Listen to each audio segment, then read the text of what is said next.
She drained our joint account and texted, "I'm leaving you. Good luck surviving." I replied, "You too."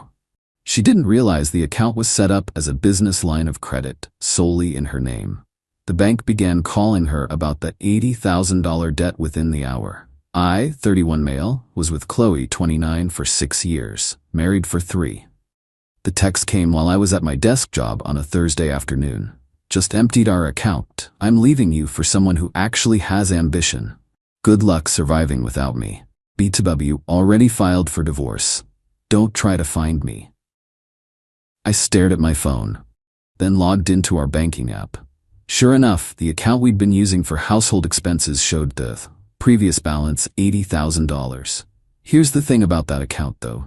When we first moved in together 4 years ago, Chloe insisted on handling finances. She was working at a bank then, said she knew all the tricks for maximizing interest, getting the best accounts, etc. I was young, in love, and honestly terrible with money stuff, so I agreed. She set up what she called our household account and added me as an authorized user. Said it was better than a regular joint account for tax purposes and credit building. I transferred my portion every month, she handled bills. Worked fine. What I didn't know until much later, and what Chloe apparently still didn't realize, was that she'd actually opened a business line of credit, not a checking account, in her name only. As the sole proprietor of her consulting business that never really took off. I'd figured this out about 8 months ago when I finally started educating myself about finances, ironically, because Chloe kept calling me financially illiterate. Noticed weird terms on a statement, did some Googling, called the bank pretending to be confused about our account type. The rep explained I was just an authorized user on a business credit line, not liable for any debts. Only the account owner, Chloe, was responsible for repayment. I kept my mouth shut, kept transferring my half every month. But I also quietly opened my own personal checking account and started building an emergency fund, just in case. So when I saw that text, after the initial shock, I actually laughed. She'd just stolen $80,000 from herself, from a credit line she'd have to pay back, with interest. I texted back, "You too." Then I waited. Took exactly 73 minutes for my phone to explode. Chloe calling, declined. Unknown number, probably her mom, declined. Chloe calling, declined. Text from Chloe, "What did you do?" Text from Chloe, "The bank says I owe them money." Text from Lee, "This is your debt too." Text from Chloe, "Answer your phone." I screenshot everything, then blocked her number. 20 minutes later, her sister Meredith called. I actually liked Meredith, so I answered. "Theo, what's happening?" Chloe's hysterical. Something about the bank calling about a massive debt. "Meredith, your sister just drained what she thought was our joint account and sent me a text saying she's leaving me." Turns out it wasn't a joint account. It's a business credit line in her name. Long pause. She stole money from a credit line? Technically, she borrowed it from herself, and now she owes the bank $80,000 plus interest. But that was your money too. No, I was just an authorized user. I put money in monthly, which technically counted as payments toward the credit line. But the debt, that's all hers. You knew? Found out 8 months ago. Never thought she'd do something this stupid though. Meredith was quiet for a moment. "Theo, she's with someone else, has been for months. Some crypto guy named Blake she met at a conference. I figured as much. You need to help her with this debt situation." Why would I do that? She just stole what she thought was my money and left me for another man. Because it's the right thing to do. The right thing? Meredith, she literally tried to leave me with nothing. She thought I'd be broke and desperate. The only reason she's in trouble is because she didn't understand her own financial setup. I hung up. Update 1. The entitlement has reached astronomical levels. First, Chloe tried the legal route. Had some bargain basement lawyer send me a letter demanding I pay half the debt as it was marital funds. My lawyer, yes, I'd already retained one, responded with a simple statement. I was an authorized user, not a cosigner. The debt predated our marriage since she opened the account before we wed. Not my problem. Then came the emotional manipulation via her parents. Her dad, Robert, actually showed up at my apartment building. Doorman called up. "There's a Robert here to see you, says it's urgent. Tell him I'm not available." Could hear Robert yelling from the lobby about man-to-man conversations and doing the honorable thing. Security eventually escorted him out. But here's where it gets really interesting. Remember Blake, the crypto guy? Well, Meredith reached out again with some tea. Apparently, Chloe had told Blake she was getting at least $80,000 in the divorce, plus alimony, plus half my 401k. She'd been spinning this tale of being married to a tech executive, I work in IT support, who was loaded but cheap. Blake thought he was getting a sugar mama. When Chloe told him about the debt situation, he bounced, literally ghosted her within 24 hours. She tried to move into the apartment he'd been renting for them. Yeah, she'd already signed a lease with him, but surprise, he'd never actually put her name on it. The landlord wouldn't let her in without Blake's permission, and Blake had already told them she was no longer authorized. So now Chloe was homeless, 80K in debt, and single. Did I feel bad? For about 0.3 seconds. Then I remembered the good luck surviving text and went back to eating my cereal. But Chloe wasn't done. Oh no, she created a whole victim narrative online, posted on social media about how her financially abusive ex-husband tricked her into debt. How I'd manipulated the banking system to trap her. Problem was, she'd forgotten that several of our mutual friends worked in finance. Her former coworker from the bank, Jerome, actually commented, "Chloe, you literally worked in banking. You opened that account yourself. I remember you bragging about the rewards points." She deleted the post, but screenshots were already circulating. Then came the truly pathetic attempt. She reached out to my mom. My mom. Trying to get her to convince me to help with the debt. My mom's response was legendary. She sent me the screenshot. "Chloe, Mrs. Davidson, Theo won't help me with this misunderstanding about our finances. As his mother, could you talk sense into him? The same sense you had when you were cheating on my son with that crypto fool? That kind of sense? Delete my number." But the peak entitlement came yesterday. I got a call from the bank. Not about the debt, about Chloe trying to report the authorized user card as fraud. She claimed I'd somehow stolen from the credit line without her knowledge. The bank rep sounded tired. "Sir, we've reviewed the account history. Every transaction from your card was for regular household expenses, groceries, utilities, etc. Does she really want us to investigate this as fraud?" "What happens if you do?" "Well, filing a false fraud report is a federal crime, and since she sent text messages admitting to taking the money, she withdrew $80,000 at once. How is that not flagged?" Business credit lines have different rules. It was technically her available credit, but now she owes it back with interest. The rate is substantial. How substantial? 24.99% APR. I actually choked on my coffee. At that rate, if she only made minimum payments, she'd be paying forever.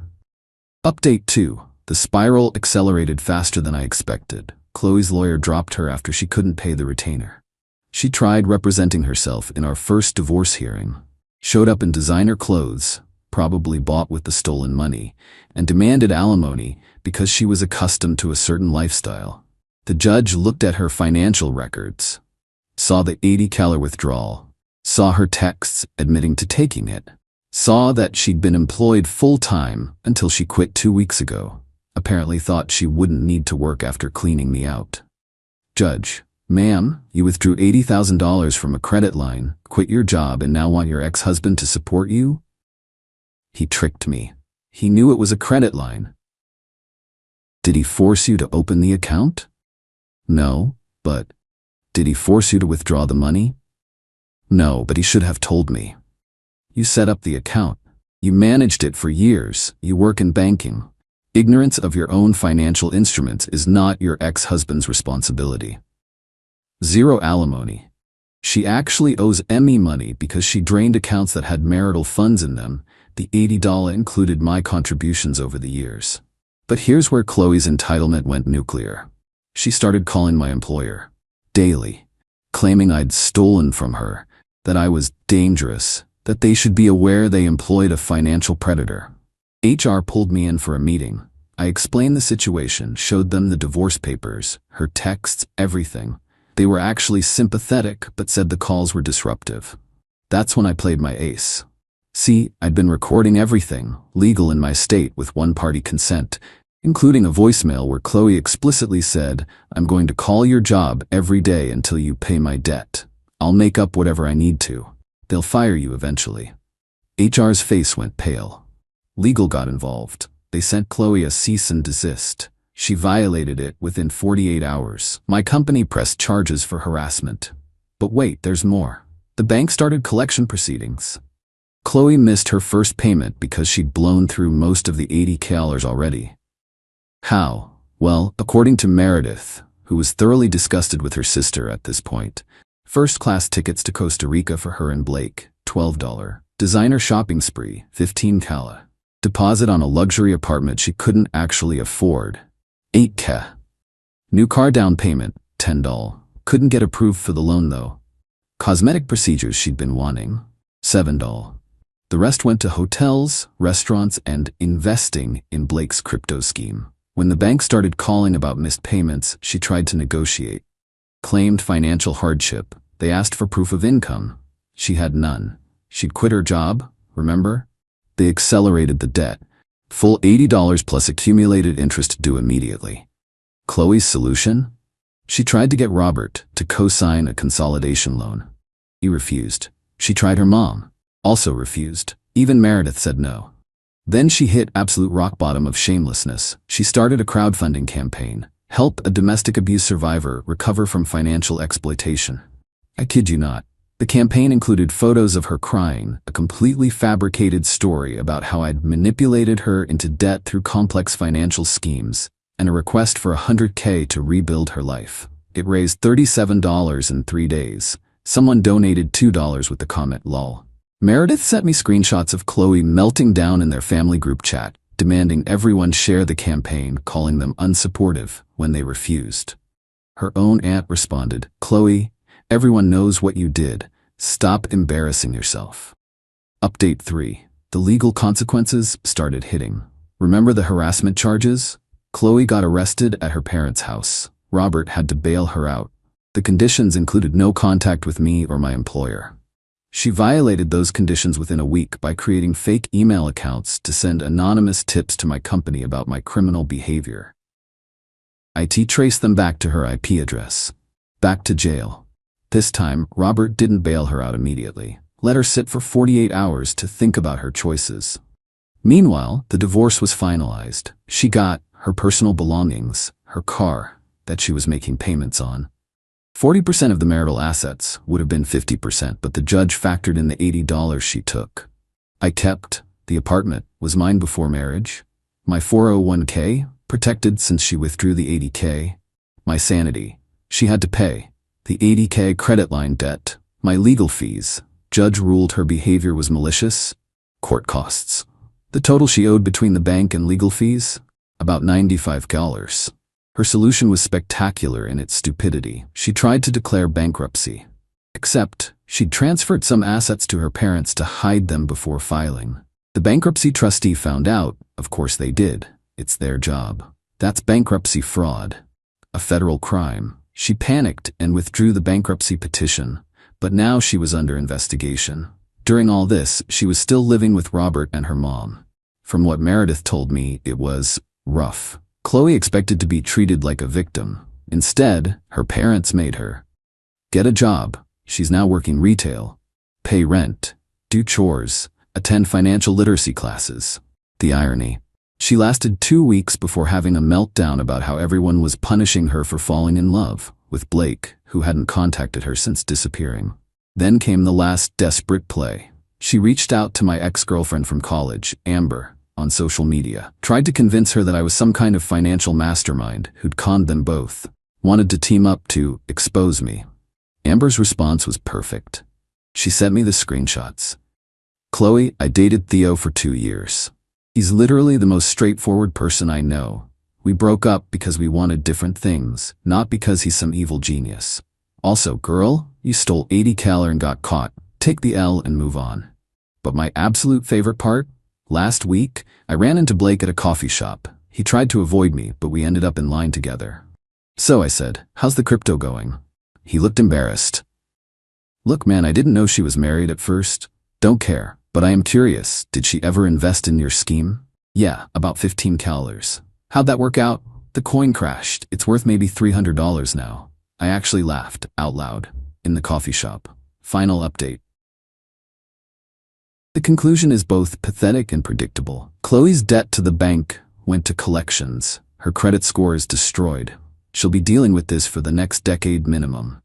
The harassment charges resulted in 18 months probation and mandatory anger management classes. She has a criminal record now. Her job at the retail store lasted 6 weeks. She got fired for berating a customer who she claimed looked at her judgmentally. Now she's working at a call center, ironically doing collections. She tried one more Hail Mary, reached out to me through a mutual friend asking if we could start over, said she'd learned her lesson, and Blake meant nothing. My response through the friend, tell her I said good luck surviving.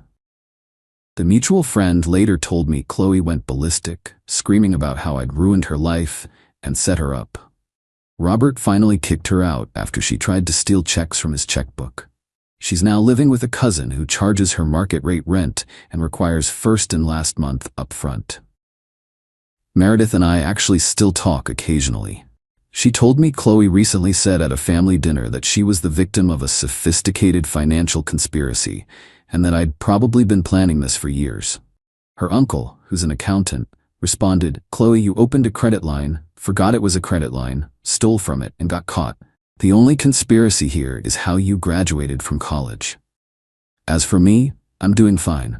Kept my job, my apartment, my retirement savings. Started dating Jade, a woman from my rock climbing gym who actually understands how bank accounts work. The 80 teller Chloe stole? Well, technically she stole it from herself, and I'd only contributed about $20 of that over the years in monthly payments. The bank considered those legitimate payments toward the credit line. So really, she played herself. Last I heard through the grapevine, she's in debt for the next 15 plus years. Living paycheck to paycheck, Blake is being investigated by the SEC for his crypto scheme. Her parents barely speak to her. She's banned from 3 local banks for aggressive behavior. Still posts vague quotes about surviving betrayal on social media. The moral of the story? If you're going to drain a joint account and leave your partner with a "good luck surviving" message, maybe make sure you actually understand what kind of account it is first. And definitely make sure it's not a credit line in your name only. Because turns out, karma doesn't need my help. Sometimes idiots destroy themselves with their own entitlement. Good luck surviving, Chloe. You're gonna need it for the next 15 years of monthly payments. Edit. Since people keep asking, yes, this is all legal. No, I had no obligation to warn her. She set up the account. She managed it. She worked in banking. Her ignorance of her own financial instruments isn't my responsibility, especially after she tried to leave me with nothing. Edit 2.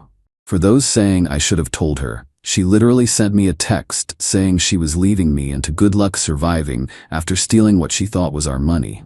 Why would I help someone who did that? Edit 3. Chloe, if you're reading this, and Meredith says you've been hate searching my username, that financial literacy class you're taking, pay attention. Might help with the next 180 monthly payments you've got left.